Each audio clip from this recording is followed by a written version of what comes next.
আজকে আমি আপনাদের সাথে সুজি দিয়ে তৈরি ইউনিক একটি নাস্তা রেসিপি শেয়ার করছি। এটা তৈরি করে আপনারা 2 থেকে 3 দিন রেখে খেতে পারবেন।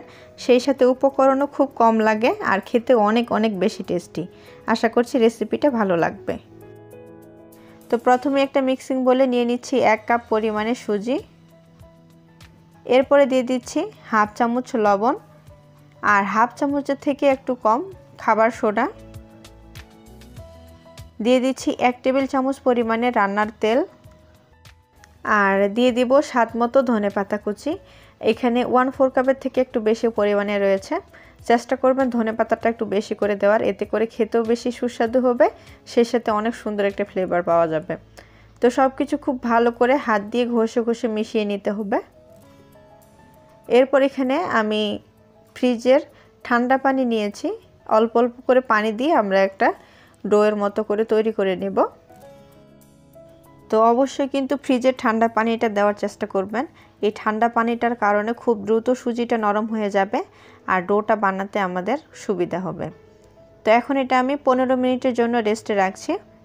15 মিনিট পরে আমি ঢাকনাটা সরিয়ে সুজিটাকে আবারও খুব ভালো করে ময়ান দিয়ে দেব, যাতে করে সুজিটা একটু নরম হয়ে যায় আর আঠালো টাইপের একটু তৈরি হয়ে যায়। তো অবশ্যই একটু ঘষে ঘষে চেপে চেপে ময়ানটা দিতে হবে। তো এখন আমি এখানে দিয়ে দিচ্ছি 1/4 কাপ পরিমাণে আটা। তারপর খুব ভালো করে মিশিয়ে নিচ্ছি আর একটা ডো আমরা তৈরি করে নেব। তো আমার এখানে 1/4 কাপ পরিমাণে আটা লেগেছে, আপনাদের একটু কম অথবা বেশিও লাগতে পারে। এটা সুজিটা পানিটা কতটা শুষে নেয় সেটার উপর ডিপেন্ড করে। তো এই যে আমার ডোটা তৈরি করে নেওয়া হয়ে গেছে, এখন এটা আমি বোর্ডে নিয়ে নিলাম। তারপর উপরে সামান্য পরিমাণে আটা ছিটিয়ে এখন এটা আমরা রুটি বেলে নেব। তো এখন এটাকে আমি মোটা করে বড় সাইজের একটা রুটি বেলে নিচ্ছি। খুব বেশি মোটাও হবে না, আবার খুব বেশি পাতলাও হবে না। আমরা নর্মালি যেরকম রুটি বানাই তার থেকে একটু পরিমাণে মোটা হবে। তো এই যে আমি রুটিটা বেলে নিয়েছি। এখন একটা পিৎজা কাটার দিয়ে রুটিটাকে আমি লম্বালম্বিভাবে কেটে নিচ্ছি। তো লম্বালম্বিভাবে কেটে নেওয়া হয়ে গেলে তারপর আমরা সাইড থেকে এটাকে কেটে নেব। তো এই যে সাইড থেকে এইভাবে কেটে নিচ্ছি। তো আপনারা চাইলে এটা এইভাবেই ভেজে নিতে পারেন। তো আমি এটা দেখার সৌন্দর্যের জন্য আরেকটু ডিজাইন করব। তো আমি এখানে একটা কাঁটা চামচ নিয়েছি, তারপর এক পিস নিয়ে এই যেভাবে একটু চেপে চেপে ভিতরে দিয়ে দিতে হবে। তারপর এটা আমরা রোল করে নেব। এই যে দেখুন, এইভাবে দিলেই কিন্তু সুন্দর একটা ডিজাইন তৈরি হয়ে যাবে।